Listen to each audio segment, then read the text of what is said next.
Hello dear students, ISC के विद्यार्थीगण कृपया ध्यान दें कि आज मैं काव्य मंजरी पुस्तक के जो छठे अध्याय तुलसीदास के पद की व्याख्या प्रस्तुत करूंगा। ध्यान देने की बात है, अवतरण नंबर 1, पद नंबर 1। दूल्ह श्री रघुनाथ बने दुलही सिय सुंदर मंदिर माही, गावती गीत सबय मिली सुंदर, वेद जुआ जुरी विप्र पढ़ाई, राम को रूप निहारती जानकी, कंगन के नग की परिछाई, याते सबय सुधि भूल गई, कर टेकी रही पलटारती नहीं। ध्यान दें बच्चों, वैसे यह तुलसीदास का बड़ा लोकप्रिय पद, सवैया पद है। यानी पूरा लय में अगर लोग गाएं तो भाव विभोर हो जाते हैं। पहली बात तो ये जाने कैसे हम लय में ध्यान दें, जब पढ़ते हैं तो एक अलग आनंद की अनुभूति पैदा होती है। लेकिन आप सभी लोग ध्यान दें, पहली पंक्ति, दूल्हा श्री रघुनाथ बने दुलही सिय सुंदर मंदिर माही। यह पद कवितावली जो लय और भाव में गोस्वामी तुलसीदास जी ने लिखा है, इस पुस्तक के बालकांड से लिया गया है। जिस प्रकार से गोस्वामी तुलसीदास जी ने रामचरितमानस में 7 कांडों का विवेचन किया है, बालकांड, अयोध्या कांड, अरण्य कांड, किष्किंधा कांड, सुंदर कांड, लंका कांड और उत्तर कांड, उसी प्रकार से गोस्वामी तुलसीदास जी ने कई पुस्तकों में रामायण की कथाओं को बड़े मार्मिक धरातल पर, कांड के आधार पर, संक्षिप्त आधार पर उल्लेखित किया है। कवितावली में भी इसी प्रकार से क्रम वाइज कांडों का समावेश किया गया है। ध्यान दें, पहले नंबर सवैये पद में गोस्वामी जी ने उस समय का वर्णन प्रस्तुत किया जब धनुष यज्ञ होता है, भगवान रामचंद्र जी ने धनुष तोड़ते हैं और जगत जननी मां सीता और प्रभु श्री राम का विवाह संपन्न होता है। ऐसे समय पर बड़ा सुंदर भाव तुलसीदास जी ने पेश किया। सोचने वाली बात है, साधारण विवाह होता है, मंडप में एक अद्भुत नजारा उत्पन्न होता है, एक अलग सामाजिक माहौल तैयार होता है। तो जहां पर प्रभु श्री राम और जगत जननी मां सीता का विवाह संपन्न हो रहा है, वह कितना दिव्य दृश्य होगा, अलौकिक स्थान होगा। तो जगत जननी मां सीता और प्रभु श्री राम का विवाह संपन्न हो रहा है। तो तुलसीदास जी लिखते हैं, दूल्हा श्री रघुनाथ। उस मंडप में महाराज जनक का जो राजभवन है, उस राजभवन में दुल्हे के रूप में, उस मंडप में दुल्हे के रूप में प्रभु श्री रामचंद्र जी, रघुनाथ जी विराजमान हो रहे हैं। और दुल्हन के रूप में ध्यान देने की बात है, सिय सुंदर मंदिर माही। सी माने सीता जी, जनक की पुत्री जानकी जी। सुंदर मंदिर, ध्यान दो, मंदिर माने भवन, यानी उस जनक जी के सुंदर भवन में प्रभु श्री राम और सीता जी का विवाह संपन्न हो रहा है। तो आप लोग जानते ही हैं, जो गांव से संबंधित होते हैं गांव में विवाह का एक अलग सुंदर माहौल होता है। जब विवाह संपन्न हो रहा होता है तो स्त्रियों का एक समूह मंडल सुंदर लोकगीत गाती हैं। जनकपुर में भी, मिथिला का वह अंचल जो क्षेत्र है, वहां पर औरतें लोकगीत गा रही हैं। क्या सुंदर लिखते हैं, गावती गीत सबे मिली सुंदर और वेद जुआ जुरी विप्र पढ़ाई। ध्यान देने की बात है, गावती माने गाती हैं, गीत यानी लोकगीत। वहां की जो औरत मंडली हैं, समूह हैं, वे सभी सुंदर गीत गाती हैं। सबे मिली सुंदर, सभी मिल करके, सारी स्त्रियों का मंडल मिल करके सुंदर लोकगीत सब गा रही हैं। वेद जुआ, उस लोकगीत के बीच में आप लोग देखते होंगे कि रात में वहां रात भर लगभग शादियां होती हैं, यानी एक अलग माहौल होता है। मंडप में, मंडप सजा धजा हुआ होता है। जब साधारण विवाह में ऐसी स्थितियां होती हैं, तो जब प्रभु श्री राम का और जगत जननी मां सीता का विवाह हो रहा है तो माहौल कितना सुंदर होगा। तो कहते हैं सुंदर वेद जुआ विप्र, ध्यान दो, वेद जुआ जुरी विप्र पढ़ाएं। यानी विप्र माने ब्राह्मण, वेद यानी वैदिक पाठ, जोड़े जोड़े ब्राह्मण जो हैं, यानी एक एक पेड़ ब्राह्मणों की मंडली वह वैदिक मंत्रोच्चारण कर रहे हैं। उस वैदिक मंत्रोच्चारण के बीच में प्रभु श्री राम और जगत जननी जानकी का विवाह संपन्न हो रहा है। क्या सुंदर दृश्य गोस्वामी तुलसीदास जी ने अपने इस पद में उल्लेखित किया है। तीसरी पंक्ति, राम को रूप निहारती जानकी कंगन के नग की परिछाई। ध्यान देने की बात है, उस समय जब विवाह होते थे तो एक अलग सुंदर जो है सामाजिक कुछ प्रतिबद्धताएं होती थी। जैसे आजकल अगर शादी विवाह हो रहा है तो लड़के के चेहरे को लड़की साक्षात देख रही है, लड़का लड़की को देख रहा है, लेकिन थोड़ी सी पर्दा और सामाजिक मर्यादाएं थीं। सीता जी थोड़ी सी सीधा, वो अपनी घूंघट में थोड़ी सी थीं, जिसकी वजह से वो प्रत्यक्ष रूप से श्री राम के मुखमंडल को नहीं देख रही हैं, क्योंकि सामाजिक मर्यादाएं थीं। इसलिए वे कैसे देख रही हैं इसे, वो ध्यान देने की बात है। दूल्हा राम को रूप निहारती जानकी, राम के सुंदर रूप को, भगवान राम बहुत ही सुंदर थे। सांवले स्वरूप में, यानी साक्षात नारायण के जो रूप हैं वो कितने सुंदर होंगे, इसकी परिकल्पना आप लोग कर ही सकते हैं। कहते हैं यानी भगवान श्री राम के सुंदर रूप को जानकी जी निहार रही हैं। निहार रही माने देख रही हैं। निहारना माने मन लगा कर देखना। देखने कई अर्थ होता है, देखना, ताकना, निहारना, सबका अलग अलग अर्थ होता है। तुलसीदास ने कितने सुंदर शब्द का प्रयोग किया है, निहारना। निहार रही हैं यानी मन लगाकर प्रेम भाव से जब किसी की तरफ देखते हैं तो उसको निहारना कहते हैं। तुलसीदास जी कह रहे हैं कि सीता जी भगवान राम के सुंदर रूप को निहारती हैं, देखती हैं। और कैसे देखती हैं? कंगन के नग की परिछाई।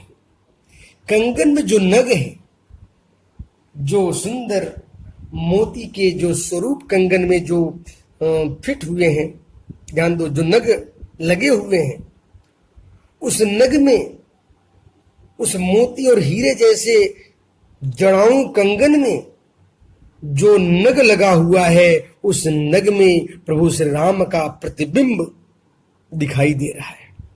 उस नग में। तो बड़े ध्यान से अपने नग को देख रही हैं। क्या देख रही हैं?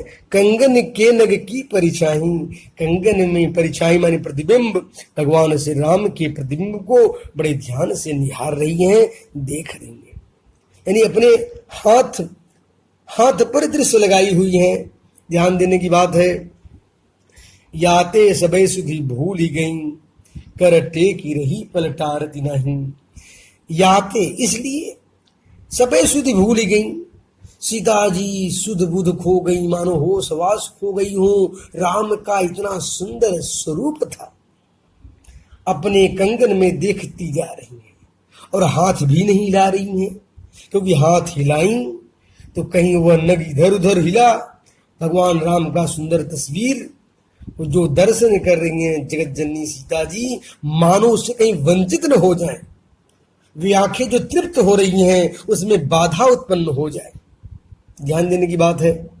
याते सबे सुधी भूल गई, कर टेकी रही पलटारती नहीं। अपने हाथों को एक स्थान पर लगाए हुए हैं, टेक कर खड़ी कर दी है, केंद्रित कर दी है। अपने पलकों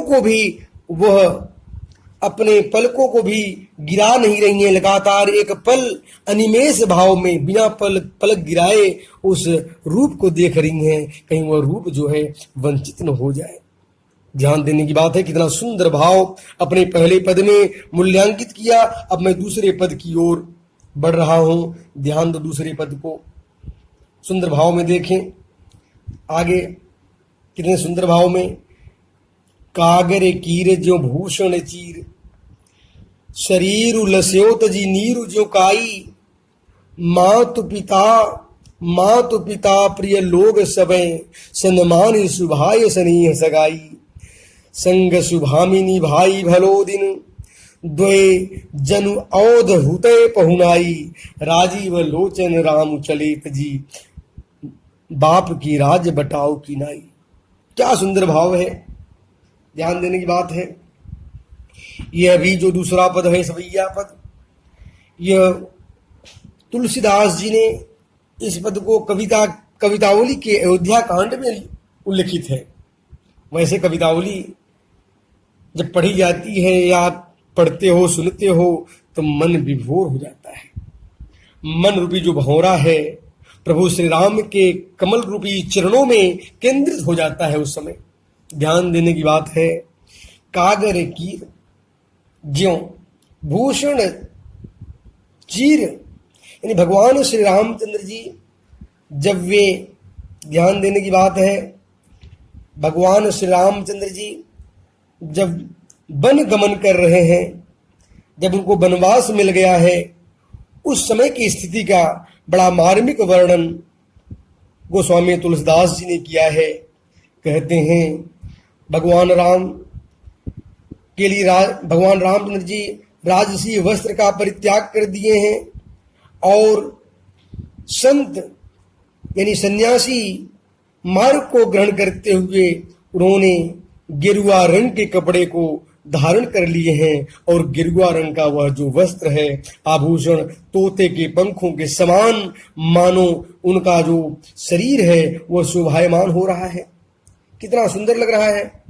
जैसे मानो आभूषण तोते के पंखों के समान थे, उनको त्यागने पर उनका शरीर ऐसे शोभायमान हो रहा है जैसे मानो कोई काई हटा देने से जल स्वच्छ हो जाता है।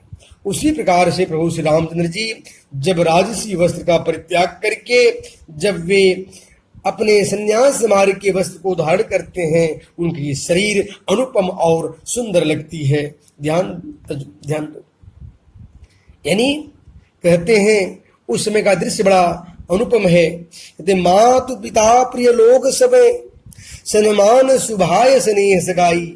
माता पिता प्रिय लोग सभी, यानी जब भगवान रामचंद्र जी अब वन गमन कर रहे हैं, ध्यान देने की बात है, भगवान रामचंद्र के साथ, प्रभु श्री राम के साथ उनके भाई लक्ष्मण और उनकी पत्नी सीता जी तीनों तैयार होकर वन गमन को जा रहे हैं। अब उनकी जब वे वन गमन को जा रहे हैं उस समय उनको छोड़ने के लिए ध्यान देने की बात है, माता पिता अन्य प्रिय लोग यानी सभी लोग उनको छोड़ने के लिए मानो वे बाहर आ रहे हों। सीता को स्वभाव से संबंधों के अनुसार सम्मानित करके तथा उसे सबका स्नेह प्राप्त करके अपनी पत्नी सीता यानी प्रभु श्री रामचंद्र जी अपनी पत्नी सीता तथा भाई लक्ष्मण के साथ वन को उसी प्रकार चल दिए जैसे 2 दिन के लिए उन्हें अयोध्या में अतिथि बनने का सौभाग्य मिला हो। ध्यान देने की बात है बच्चों। मातु पिता प्रिय लोग सबे सन्मान सुभाय स्नेह सगाई, यानी सभी प्रियजनों को माता पिता को ऐसे छोड़ करके प्रभु श्री रामचंद्र जी चल रहे हैं जैसे मानो सभी लोगों के साथ 2-4 दिन का संबंध रहा हो। जैसे कोई मेहमान आता है 2-4 दिन रहता है और उस स्थान से कोई माया मोह नहीं रखता है और चल देता है, उसी प्रकार से प्रभु श्री रामचंद्र जी बिना माया मोह किए हुए उस पूरे राज्य व्यवस्था का परित्याग करके, पूरे बंधुओं प्रियजनों का परित्याग करके वे चल देते हैं। यह कविता बड़ी ही व्यवहारिक है, उसका मैं मूल्यांकन भी आगे कर रहा हूं बच्चों। आगे ध्यान देने की बात है, संग शुभामिनी भाई चलो भाई भलो दिन द्वय जनु अवध होते पहुनाई। वे ऐसे चले यानी साथ में सीता जी लक्ष्मण जी ऐसे चले जा रहे हैं जैसे मानो द्वय जनु अवध होते पहुनाई, जैसे 2-4 दिन के लिए अवध माने अयोध्या में, पहुनाई माने यानी वहां पर मेहमानी करने के लिए जैसे मानो आए हुए हों और मेहमानी समाप्त हो गई है। 2-4 दिन बाद वे अब अयोध्या छोड़ करके वे चले जा रहे हों।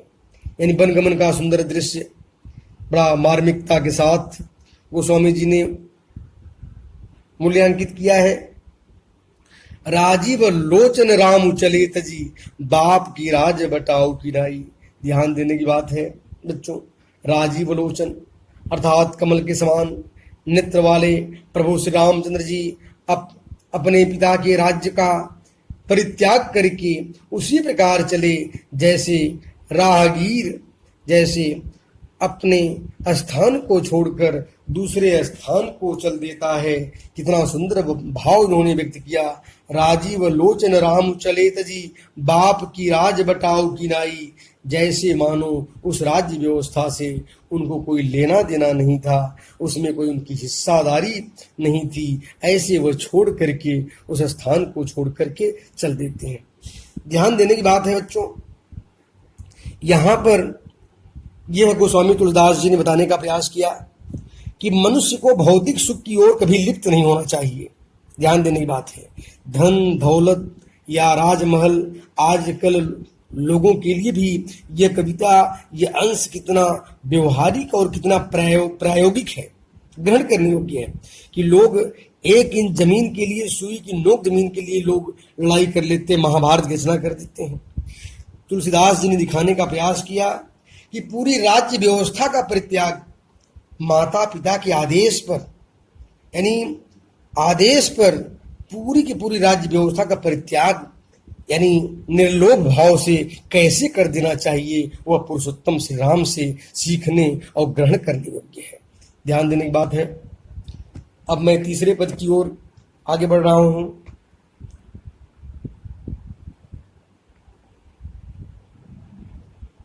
ध्यान दो बच्चों, तीसरे पद में कितना सुंदर भाव है। गोस्वामी तुलसीदास जी ने लिखा है, जाऊं कहां तजी चरण तुम्हारे, काको नाम पतित पावन जग, केहि अति दीन प्यारे, कौन देव बराई विरजहित, हठी हठी अधम उधारे, खग मृग व्याध पाषाण बिटपजन, जवन कवन सुर तारे, देव दनुज मुनि नाग मनुज सब, माया विवश विचारे, तिनके हाथ दास तुलसी प्रभु, कहा अपन पौ हारे। ध्यान देने की बात है। यह पद गोस्वामी तुलसीदास जी ने इसको विनय पत्रिका से लिया है। यानी विनय पत्रिका में जो उन्होंने वर्णन किया प्रभु श्री राम के गुणों का, अपना विनम्र जो भक्ति निवेदन जो प्रस्तुत किया है विनय पत्रिका में, वैसे विनय पत्रिका में कई सौ पदों का समाहार गोस्वामी तुलसीदास जी ने वर्णित किया है। रामचरितमानस के बाद अगर गोस्वामी तुलसीदास जी की सबसे सशक्त और प्रभावशाली भक्ति रचना कोई है तो विनय पत्रिका है। ध्यान देने की बात है, विनय पत्रिका के को पढ़ते पढ़ते कोई भी पाठक, कोई भी व्यक्ति भक्ति के उस सुर सरिता में यानी लीन हुए बगैर नहीं रह सकता है, उसका प्रभाव उस पर अवश्य पड़ता है। तो यह पद गोस्वामी तुलसीदास जी का देखने योग्य है। कितना सुंदर विनम्र भाव है तुलसीदास जी का भगवान श्री राम के प्रति अनन्य भक्ति। भक्ति किसे कहते हैं, भक्ति की रसधारा कैसी होनी चाहिए। जब तुलसीदास की तरह भक्ति हो जाए तो प्रभु श्री राम का दर्शन न हो, यह हो नहीं सकता। उसके सुंदर भाव को गोस्वामी तुलसीदास जी लिखते हैं, कितने सुंदर भाव में, जाऊं कहां तजी चरण तुम्हारे, हे प्रभु तुम्हारे कमल रूपी चरणों को छोड़कर मैं कहां जाऊं। भक्ति में ऐसी ही एकाग्रता और निष्ठा की भावना होनी चाहिए। यानी जब कोई भक्त अपने भजनीय के प्रति ऐसी निष्ठा रखेगी तभी उसे परमार्थ की प्राप्ति हो सकती है।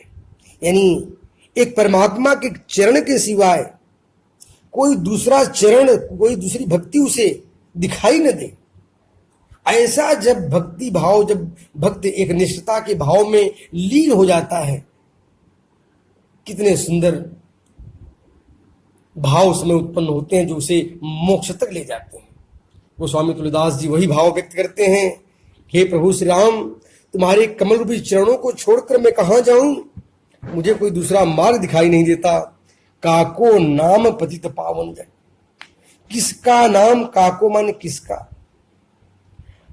पतित पावन, पतितों को पावन करने वाली, उद्धार करने वाली, हे प्रभु नाम स्मरण के महत्व को भी गोस्वामी तुलसीदास जी ने उल्लेखित किया है कि काको नाम पतित पावन जन। इस संसार में किसका नाम है जो प्रभु पतितों को उद्धार करने वाला हो। यानी पतितों माने पापियों का उद्धार करने वाला कोई सा नाम नहीं जो पापियों के बारे में सोचता हो। प्रभु आपका एक नाम है जो पापियों के बारे में भी सोचता है, पापियों को पवित्र कर देने वाला नाम पतित पावन, यानी जो पतितों को पवित्र कर देने वाला हो। प्रभु जग कहीं अति दीन प्यारे, इस संसार में कहीं अति दीन प्यारे कौन है प्रभु, किसका नाम है प्रभु जो अति दीन प्यारे, जो दीन दुखी होते हैं। दीन माने दुखी, गरीब। तुलसीदास जी कहते हैं मुझ जैसे गरीब दुखी को इतना प्यार करने वाला नाम कौन है प्रभु। जैसे गोस्वामी तुलसीदास जी ने भक्त कणों के लिए, दीन दुखियों के लिए मार्ग प्रशस्त कर दिया। प्रभु श्री राम का नाम जो है, दीन दुखी पापी से पापी तक भी व्यक्ति अगर वो नाम राम के यानी भगवान राम के नाम को अगर स्मरण कर लेता है तो उसका जीवन का उद्धार हो जाता है। यानी उसको मोक्ष प्राप्ति से कोई रोक नहीं सकता। वैसे तुलसीदास जी ने जगह जगह लिखा भी है, राम नाम कलि काम तरु राम, ध्यान दो, राम नाम कलि काम तरु राम सकल गुण नाम। यानी राम नाम कलयुग वासियों के लिए महत्वपूर्ण आधार है। ध्यान दो, कौन देव बराई विरधित, कौन ऐसा देव है संसार में। बराई माने जबरदस्ती, खोद करके, यानी जबरदस्ती, विरत माने अपने भक्ति के प्रवाह से, बादल के प्रवाह से हित करते हैं, कृपा से हित करते हैं। यानी कौन ऐसा संसार में कौन नाम है, कौन ऐसे देवता का नाम है जो खोज खोज करके यानी अपनी कृपा करते हैं, भक्तों पर हित करते हैं, भक्तों का लोक मंगल करते हैं। हट यदि अधम उद्धारे, यानी पापियों का उद्धार करते हैं खोज खोज करके। प्रभु राम का नाम ऐसा है और प्रभु राम हमारे ऐसे हैं जो खोज खोज करके अपने पापियों का, यानी जो उनका नाम लेता है उसका उद्धार करते हैं। अब यहाँ पर आगे में गोस्वामी तुलसीदास जी ने यह बताने का प्रयास किया कि किस प्रकार से और जो भक्त हैं कैसे उन लोगों का उद्धार किया, उन्होंने खोज खोज करके उसका उन्होंने उल्लेख किया है। ध्यान दो, खग मृग व्याध पाषाण बिटप जड़ जवन कवन सुर तारे। ध्यान देने की बात है बच्चों। खग पक्षी, मृग मृगों का, व्याध माने बहेलिया, पाषाण बिटप जड़ पेड़ पौधे, जवन कौन जो कोई भी मिल गया, सुर तारे यानी प्रभु श्री राम का नाम उसको उद्धार कर दिया। अब इसमें बच्चों एक एक शब्दों में टिप्पणियां छिपी हुई हैं जो आप लोगों को जानना बहुत ही जरूरी है, इसलिए मैं व्यक्त कर रहा हूं। खग माने यहाँ विशेष खग की बात भी आई है, यानी कौन, आप सोच सकते हो कौन से खग का उद्धार किया। यहाँ पर जटायु, जब जटायु वह पक्षी है, संपाति का भाई है जटायु, और जब सीता जी का हरण हो रहा था, रावण चुरा करके सीता जी को ले जा रहा था, उस समय जटायु पक्षी रावण को रोकने का प्रयास किया था। उसके पंख कट गए, मरणासन अवस्था में पहुंच गया, लेकिन पूरा प्रयास किया जगत जननी मां सीता को बचाने के लिए। यानी इसके माध्यम से तुलसीदास जी ने यह बताने का प्रयास किया कि किसी भी स्त्री का अगर हरण हो रहा है तो हम अपनी पूरी शक्ति से उस स्त्री की रक्षा करनी चाहिए। उस जमाने में, उस त्रेता युग में, यानी ध्यान देने की बात है, पक्षी तक भी, पक्षी पशु ये सब भी, उनके अंदर भी लोग व्यवहार की बातें थी। वह जटायु भी समझता था क्या सही है क्या गलत है, और आजकल मनुष्य अपने मनुष्यता को भूल चुका है। इसलिए तुलसीदास जी ने यह भी बताने का प्रयास किया कि हमें कोई भी अपहरण हो रहा है, किसी स्त्री के साथ अपमान हो रहा है, उसे हमें हर कीमत पर प्राण की बाजी देकर भी उसकी रक्षा करनी चाहिए। अब आता है मृग। मृग का मतलब यहां मारीच मृग के, जो मृग सोने का हिरण बना था बच्चों, यानी जब सीता जी और भगवान राम लक्ष्मण जब वनगमन में आए हुए थे, उस समय यानी रावण जब हरण करने, सीता का हरण करने के पहले अपने मामा मारीच को, मृग यहाँ कौन है, मारीच, जो सोने का मृग बने हुए थे, और सोने के मृग के माध्यम से वह सीता जी को आकर्षित करते हैं। भगवान राम उनके पीछे जाते हैं उस मृग को लाने के लिए, फिर लक्ष्मण भी चले जाते हैं, और फिर उसी मृग की वजह से, यानी वहां पर वो हाय राम वह चिल्लाता है, वाग देता है। इसके बाद लक्ष्मण भी वहां पहुंच जाते हैं, और असहाय सीता को पाकर के बाद में लक्ष्मण रेखा भी सीता जी दान देने के कारण वह रावण के चंगुल में फंस जाती हैं और रावण हरण करता है।